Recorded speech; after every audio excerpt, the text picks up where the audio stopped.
Ben arrivati sul canale AI for Her. Siamo veramente felici di partire con questo percorso dedicato all'intelligenza artificiale e alle donne. Perché un corso di intelligenza artificiale dedicato solo alle donne? Non potevamo farlo neutro? Vedremo insieme che l'intelligenza artificiale purtroppo può colpire in un modo negativo il futuro lavorativo delle donne. I dati del World Economic Forum in questo momento ci dicono che in Italia lavora circa il 52% delle donne, contro una media europea del 70%.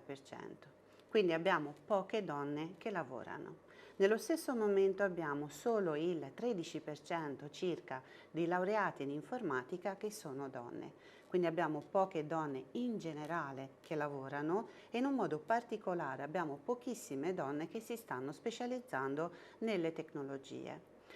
Quindi dobbiamo tutti diventare laureati in informatica? Assolutamente no, ma avere un mindset digitale è fondamentale per le donne. Le donne pensano che le tecnologie sono cose da uomini e che le tecnologie in qualche modo le possono evitare, ma vediamo che il World Economic Forum ci dice che le skills del 2030 saranno sicuramente maggiormente skills digitali. Quindi nelle primissime posizioni delle 10 skills del futuro vediamo ad esempio AI e Big Data, Networking, Cyber Security, Data Analytics e poi nella seconda parte vediamo le cosiddette soft skill, dove noi donne tradizionalmente abbiamo più capacità appunto nella comunicazione e nella gestione.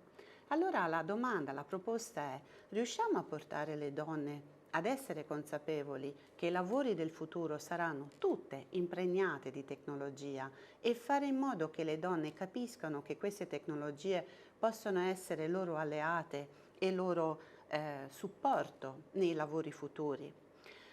Questi lavori di fatto già oggi sono vacanti, quindi abbiamo milioni letteralmente di posti vacanti e nello stesso momento abbiamo l'imprenditoria giovanile e femminile molto alta.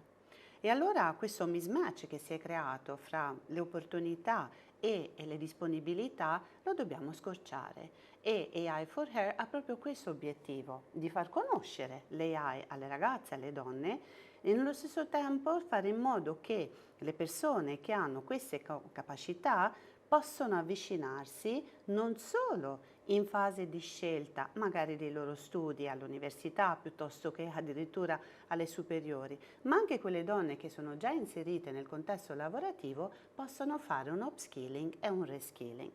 Mancano quindi soprattutto donne qualificate.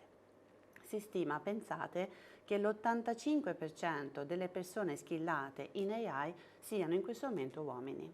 E vedremo questo fatto di avere solo una selezione dei dati della conoscenza da parte maschile può creare addirittura delle discriminazioni in questi sistemi nei confronti delle donne. Quindi da una parte le donne non scelgono questi studi e quindi automaticamente si precludono la possibilità di avere accesso a questi lavori del futuro, ma non partecipando alla creazione di questi sistemi permettono che i dati che vengono selezionati siano in qualche modo biased, ne parleremo, e di conseguenza questi sistemi possano essere addirittura contro le donne stesse, ad esempio nella scelta dei curricula piuttosto che nella scelta appunto delle carriere. E vedremo nelle lezioni che facciamo casi specifici di grandi aziende che hanno dichiarato che i loro sistemi AI di fatto discriminavano le donne. C'è uno studio molto interessante di McKinsey che dice che i lavori che verranno distrutti dall'AI, tutti i lavori ripetitivi a basso valore, purtroppo saranno molti lavori femminili. Quindi in questa trasformazione, in questa transizione, soprattutto le donne rischiano di perdere il proprio posto di lavoro. Da una parte non studiano, quindi non ci possono accedere, da una parte c'è questo bias nei dati che le può colpire e dall'altra parte i lavori tipicamente femminili a basso valore possono essere semplicemente distrutti dall'AI. E quali sono questi lavori? Immaginiamoci ad esempio un call center, piuttosto immaginiamoci alle donne alle casse. Questi tipi, oppure il data entry amministrativo, questi tipi di lavori spariranno. E allora noi donne dobbiamo essere consapevoli che in questa trasformazione mondiale noi donne possiamo essere supportate se le conosciamo, anzi si apriranno nuovi posti di lavoro totalmente ancora da identificare e verranno appunto uccisi molti posti di lavoro. Ma cosa è successo? Perché tutto a un tratto tutti parliamo dell'AI? È successo che grazie all'internet, quindi il fatto che tutto a un tratto internet dal 93 in poi è diventato, come dire, di massa, tutto a un tratto tutti accediamo a dati, tutti creiamo dati.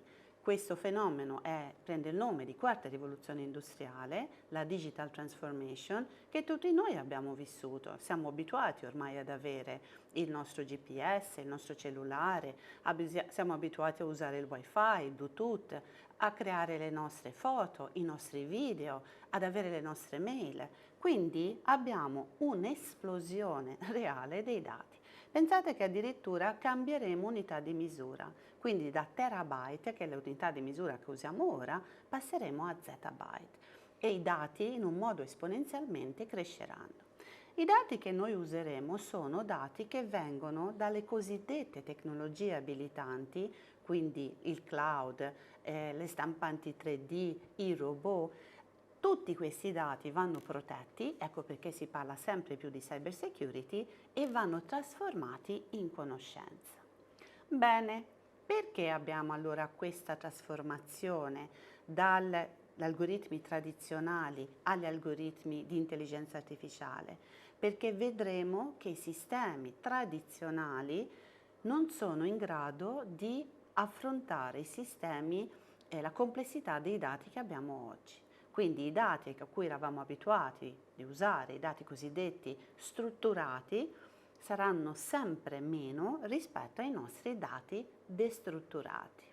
Quindi benvenuti a questo percorso AI for Her. Spero che davvero tante ragazze e tante donne possano beneficiare di questo percorso che stiamo facendo insieme e spero davvero che questa piccola pillola possa in qualche modo impattare positivamente molte di voi. A presto, ciao!